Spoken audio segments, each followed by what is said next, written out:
Conference in Mombasa, Education Principal Secretary Dr. Belio Kipsang said the government will support day schools as part of other drastic reforms in the education sector, as Tobias Chanji reports. Where we embrace the principle of helping when the teacher is lessened. Upgrading course, which is an in-service for the P1s, are conducting this upgrading course for the P1 teacher here. We have trained 9,000 teachers.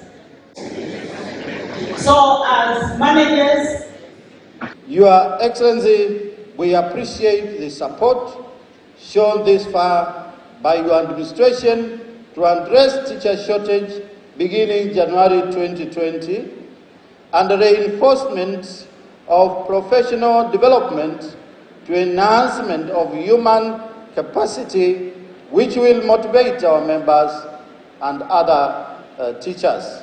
These are teachers who are taking over the jobs. They are going to bridge the gap that is already there in terms of shortage. And we are going to ensure that the distribution is equitable so that every corner and every school will be able to get teachers who are going to deliver the curriculum as envisaged. We are prepared to fast-track its methodological implementation